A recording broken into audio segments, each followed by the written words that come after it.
Oi gente, tudo bem? Hoje a gente vai falar da principal atribuição de um PO, de um Product Owner, que é a priorização de backlog. Vamos lá? Então eu vou fazer um acordo aqui com vocês.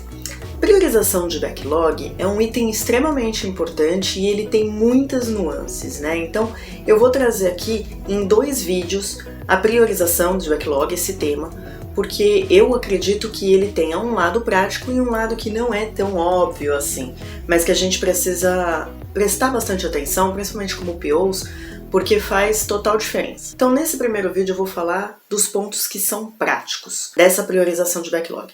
E no próximo vídeo a gente coloca aí esses outros pontos que eu considero também importantes para trazer para vocês, tá bom? A primeira coisa que você precisa pensar quando você vai priorizar um backlog é qual é a entrega de valor. Só para relembrar um pouquinho aqui o que é um backlog, o backlog pode ser de produto, que é aquela listona de coisas a fazer ali de melhorias ou coisas novas, novas ferramentas, enfim, dentro do seu produto.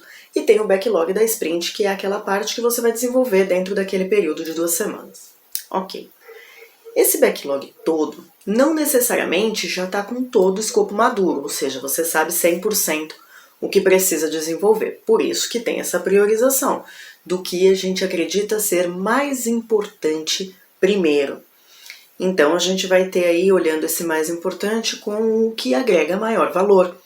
E quando a gente está falando de agregar valor, a gente está falando de entregar algo que realmente faz a diferença e não algo que alguém acha que faz a diferença.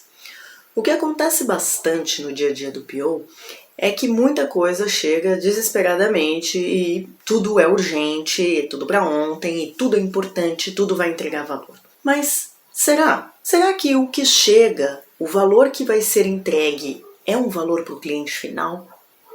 Ou é um valor de um ganho financeiro para a empresa? Quem que está colocando esse ganho?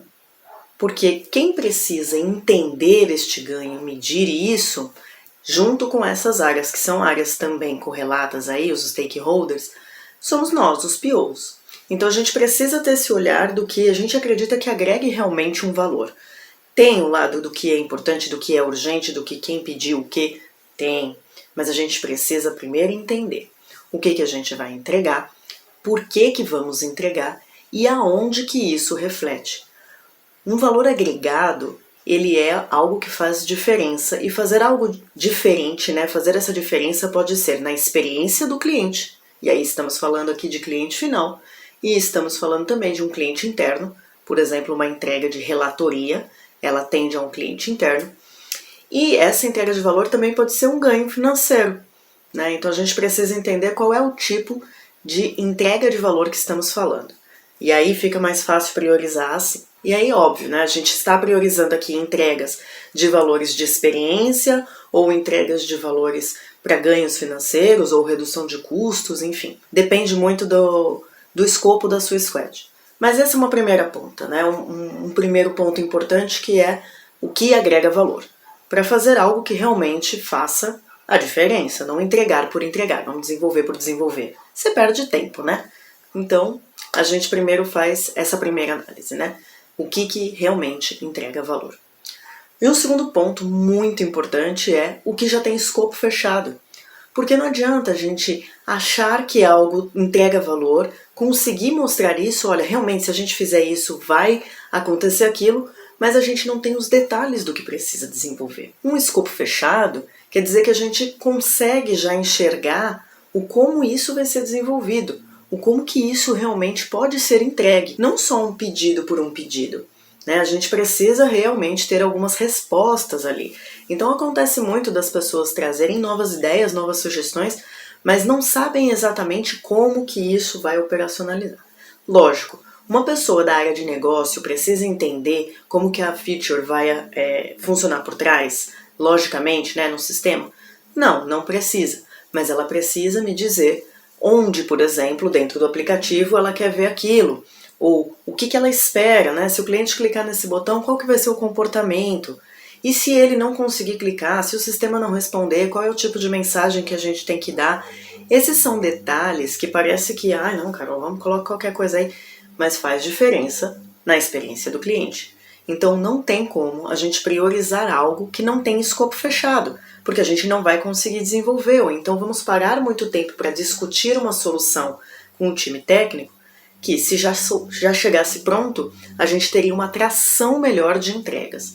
Então o segundo ponto muito importante é esse, apenas escopo fechado, né? Os pedidos, as demandas que chegam já com um escopo maduro, um escopo fechado. E quando eu digo escopo fechado, não quero dizer que a gente não pode ter mudanças, né? A gente já falou aqui algumas vezes que trabalhar com projetos é trabalhar com possíveis mudanças, né? Também é um valor do ágil. Então sim, a gente sabe que esse escopo pode mudar, mas se ele mudar 100%, então talvez seja cancelada a sprint, né? O que pode mudar é colocar uma coisa a mais ou retirar algo que a gente viu que não faz sentido, substituir alguma coisa, né? Então isso é possível, mas trazer só a ideia, uma linha, o que acontece muito é isso, né? Chega um pedido e chega numa linha, eu quero isso. Legal, é como se fosse, Carol, eu quero um presente. E aí eu vou voltar e falar, beleza, mas você quer um presente para você ou para outra pessoa? Esse presente tem que ser grande, médio, pequeno? O que é grande, médio, pequeno? Esse presente pode quebrar?